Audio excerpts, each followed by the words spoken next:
that the people who'd thrown him out were now mostly scattered in bits across the landscape, or had transferred back to Goblin Home to teach. Murray was therefore the exception to the whining 19th, and indeed to most of the surviving goblin infantry. Too dumb to desert, too smart to die. Even this was more clever than accurate. There are situations where no amount of smarts keeps you from getting killed. Blockhammer had been sitting down at breakfast a week ago, as canny a goblin veteran as you could wish for, and one of the supply rocks had gotten sweaty claws. The gigantic bird had been passing directly overhead, and the elephant it was carrying popped right out of its talons and landed directly on Blockhammer's head. Also on his body, his camp stool, and all the space in a 15-foot radius around him. When they went to bury him, they couldn't figure out which bits were Blockhammer and which bits were the elephant, so the 19th had buried his sword instead. They rolled a stone over it, and Murray wrote, R.I.P. Blockhammer on it. His genius did not extend to spelling. And Nasilka had sung a goblin lament. Everyone was very moved, and toasted Blockhammer's memory repeatedly over the next batch of elephant gruel. It was possible the gruel also contained bits of Blockhammer. Nobody wanted to dwell on this. The other half of the saying wasn't too accurate either. Weatherby, for example, had deserted no less than 15 times. And he was so dumb it was remarkable he hadn't been tapped as officer material. It was really pretty easy to desert, people did it all the time, but Weatherby had made an art of it.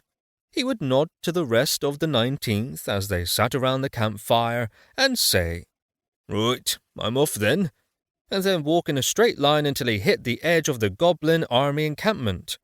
Once he was 50 feet from the edge of the camp, Weatherby proceeded to rip off his clothes, run to the nearest hill, rise or tree stump, and begin dancing wildly in the moonlight while shouting, I'm free, you sods, free! I'm a free goblin, whoa! Free! Eventually the guards would come get him and bring him home again, although his clothes were usually a loss. Since the goblin army had blown almost all its uniform budget on red coats for the officers, everybody was wearing loincloths from home anyway, so nobody much noticed.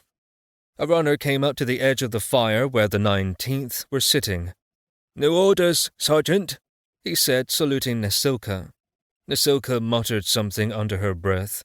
She was the ranking member of the 19th, since Blockhammer had gotten splattered, followed by Murray and Algol, who were corporals, and everybody else, who weren't. You could tell the ranks by the stripes on the loincloth, although this system had drawbacks if you were trying to tell the difference between a general and somebody who just didn't do laundry often enough. Nasilka didn't like being in charge. She was good at it, but she didn't like it. She had been the oldest of 6 children and was the veteran of 3 campaigns, and as a result, both responsibility and suspicion of rank were etched in Nasilka's bones. Finding herself as the senior member of the whining Niners was like a constant itch between her shoulder blades. What's the word, then? She asked. General Globerlich says to break camp, we're moving out. He saluted again. He had to be new. Nobody was that enthusiastic after the first month. Will do, said Nasilka and waited. The runner saluted again. He was a scrawny little green fellow, probably with imp blood somewhere a few generations back. He saluted for the 4th time, hard enough to bruise his forehead. Sergeant Nasilka took pity on him and saluted back, and he ran off to the next camp. Nasilka was a female goblin, which meant that everybody was a little scared of her. Occasionally you saw women in the enemy armies, generally slim, willowy young women with long bows and grim expressions. She wondered if everybody on their side tiptoed around them like naughty children with an unpredictable schoolteacher. Somehow she doubted it. There was nothing slim or willowy about Nasilka. She was built like a chunk of granite, and she could carry a live boar under one arm. The only concession to femininity was that she wore her hair in a bun instead of a long queue, and she wore slightly